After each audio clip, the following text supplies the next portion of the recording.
ایک اور امتحان آ رہا تھا، ہمیں زائد کام کرنے کو کہا گیا۔ رستم پوچھنے لگا، اتنے پریشان کیوں ہو؟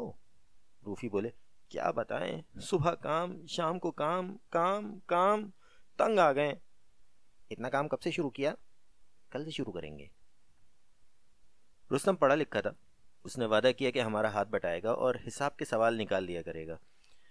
اس کے بعد دیر تک بڑوں پر تبصرے ہوتے رہے کہ یہ مزے کرتے ہیں، انہیں کوئی کچھ نہیں کہتا، نہ انہیں شام کو ٹیوشن کی مصیبت ہے، نہ اعلیٰ صبح اٹھنے کی قید، ان کی آزمائشیں، ان کے امتحان، ان کے کڑے دن گزر چکے ہیں، وغیرہ وغیرہ۔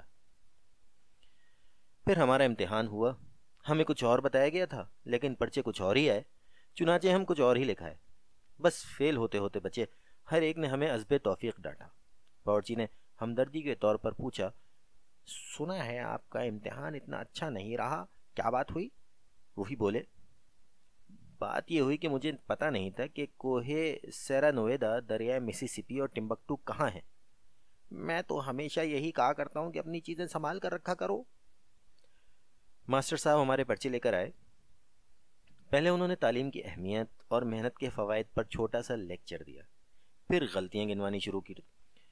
تمہارا جغرافیہ بے حد کمزور ہے، یہ دیکھو اس نقشے میں ریلوے لائن اس جنکشن سے آگے چلتے چلتے ایک دم دریا بن جاتی ہے اور خلیج بنگال میں کرتی ہے، اور یہ چھوٹی سی جھیل سمندر کے عین درمیان واقع ہے، اور اس دریا سے ایک سڑک نکلتی ہے جو واپس پہاڑوں کی طرف جاتی ہے۔ تم نے اب تک اٹلس نہیں خریدی؟ جی دنیا کے سیاسی حالات ذرا درست ہو لیں پھر خرید لیں گے۔ اور یہ مضمون اتنا لمبا کیوں ہے؟ اسے صرف 3 صفحوں کا ہونا چاہیے تھا۔ روفی کو لمبے لمبے جوابی مضمون لکھنے کا بہت شوق تھا، اگرچہ وہ ہوتے تھے بالکل یوں ہی سے۔ 3 صفحوں کی قید کو انہوں نے یوں نظر انداز کر دیا کہ پہلے صفحے پر نمبر 1 لکھا، دوسرے پر نمبر 2، اس کے بعد کئی صفحوں کو اکٹھا کر کر پن کر دیا اور اس پر نمبر 3 لکھ دیا۔ اور پھر یہ مضمون اچھا بھی نہیں ہے۔ جناب آپ یہ نہیں کہہ سکتے کہ یہ اچھا نہیں ہے، یہ کہہ سکتے ہیں کہ آپ کو پسند نہیں آیا۔ اچھا چلو یوں صحیح کہ مجھے پسند نہیں آیا۔ اور یہ تاریخ کے پرچے میں تم نے ایجاد کیا کیوں بار بار لکھا ہے؟ تم نے لکھا ہے کہ شاہجہاں نے تاج محل ایجاد کیا، جہانگیر نے جہانگیر کا مقبرہ ایجاد کیا، قطب صاحب نے قطب صاحب کی لاٹ ایجاد کی۔ جی یہ اس لیے کہ پہلے ان چیزوں کا کسی کو علم نہیں تھا، دریافت کی۔ میں نے لقمہ دیا، نہیں دریافت بھی نہیں کی، بنائی، تعمیر کی۔ سچ کہو تمہارا اسکول کا کام کون کیا کرتا ہے؟ ایمان سے بتاؤ۔ جی رستم کیا کرتا ہے۔ اکیلا؟ جی نہیں، ہم اس کی مدد کیا کرتے ہیں۔ تم دونوں کو اپنا خط خوبصورت بنانا چاہیے، پھر آپ ہماری املا میں غلطیاں نکالیں گے۔ ماسٹر صاحب شاید کوئی خوشخبری سن کر آئے تھے، ہم سے بالکل خفا نہ ہوئے۔ چلتے وقت کہنے لگے، اتنی غلطیاں میں نے کسی اور کے پرچے میں نہیں دیکھی۔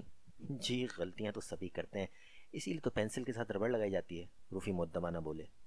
چپڑاسی بیمار پڑ گیا، اس کی ڈیوٹی ہمیں دے دی گئی، ٹیلی فون اور ملاقاتیوں کا خیال رکھنا اور اس بیوقوف طوطے کی نگرانی کرنا۔ اس کی بیماری بھی عجیب سی تھی، صبح کہتا ہے نمونیا ہو گیا، شام کو کہتا ہے نہیں سرسام تھا، کبھی کہتا باولا کتا کاٹ گیا ہے۔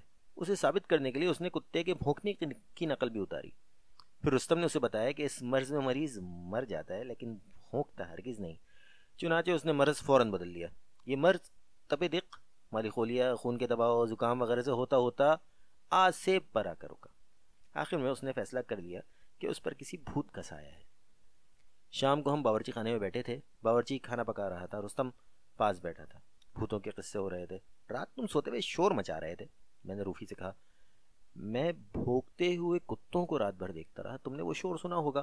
بھوت تو میں نے دیکھا تھا پچھلے سال، باورچی بولا۔ کیسا تھا؟ ایک بہت بڑے گدھے جیسا۔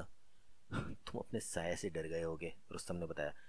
نہیں نہیں، سچ مچ کا بھوت تھا، اس نے میرا پیچھا کیا، میں نے بھگ کر دروازہ بند کر لیا لیکن بھوت دیوار میں سے نکل آیا۔ پھر تم نے کیا کیا؟ میں دوسری دیوار میں سے باہر نکل گیا۔ کیا ہاں کر رہے ہو، ایسا کیسے ہو سکتا ہے؟ رستم نے کہا، ایسا ہوا تھا لیکن میں اس وقت خواب دیکھ رہا تھا۔ میں اپنی آپ بیتی سناتا ہوں، رستم نے کہا۔ میں ان دنوں اپنے کھیت میں کام کیا کرتا تھا۔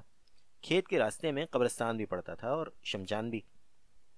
ایک دفعہ کیا ہوا کہ میں رات کو کھیت میں پانی لگانے جا رہا تھا کہ شمشان سے میرے پیچھے ایک بھوت ہو لیا۔ دیکھنے میں وہ بالکل انسانی روپ میں تھا۔ اس نے مجھے کچھ نہیں کہا، بس میری نقلیں اتارنے لگا۔ میں ڈر سے کانپنے لگا۔ میں نے دیکھا کہ وہ بھی کانپ رہا ہے۔ میری گھگی بندی، اس کی بھی گھگی بن گئی۔ ایک پیر وہاں رہتے تھے، میں اگلے روز ان کے پاس گیا۔ انہوں نے پہلے تو ایک تعویذ لکھا، پھر سوچ کر بولے کہ تم اس مردود سے کام کیوں نہیں لیتے؟ چنانچہ ان کی ہدایت کے مطابق میں اگلے روز 2 ہل اور 2 بیل فالتو لے گیا۔ رات کو وہ آیا، میں نے اپنا ہل اٹھایا، بیل جوتے۔ اس نے فوراً دوسرا ہل لیا اور بیل جوت لیا۔ میں نے ہل چلانا شروع کیا، اس نے بھی یہی کیا۔ غرض یہ کہ رات بھر ہم دونوں نے خوب ہل چلایا۔ الگ صبح وہ واپس چلا گیا۔ اس کے بعد میں نے اس سے ہل چلوایا، فصل کٹوائی، اناج نکلوایا، بوریوں میں بند کروایا۔ پھر اچانک نہ جانے اسے کیا ہو گیا، شاید کسی اور بھوت نے اسے پٹی بڑھا دی تھی یا کچھ اور وجہ تھی، اس کے تیور بدل گئے۔ وہ میری طرف گھور گھور کر دیکھتا، پھر میرے قریب آنے کی کوشش کرتا۔ میں پیر صاحب کے پاس گیا۔ انہوں نے پہلے تو تعویذ لکھا، پھر کچھ دیر سوچ کر تعویذ واپس لے لیا اور مجھے ایک تجویز بتائی۔ اس پر میں نے فوراً عمل کیا۔ شام کو میں نے 2 گڑھے کھودے، ایک میں خوب انگارے دہکائے، دوسرا یوں ہی رہنے دیا۔ دونوں پر ایک ایک اینٹ جمائی اور اوپر سے راکھ چھڑک دی۔ رات کو وہ آیا، میں نے اس سے خوب کام لیا۔ پھر میں نے انگڑائی لی، اس نے بھی انگڑائی لی۔ میں نے بولا بھائی اب تو آرام کرنا چاہیے، وہ اسی طرح بولا بھائی اب تو آرام کرنا چاہیے۔ میں راکھ ہٹا کر ٹھنڈی اینٹ پر بیٹھ گیا، اس نے بھی اسی طرح کیا۔ دہکتی ہوئی اینٹ پر بیٹھ کر اس نے ایک فلک چگاف نعرہ لگایا، اور جو وہاں سے غائب ہوا ہے تو پھر کبھی نہیں آیا۔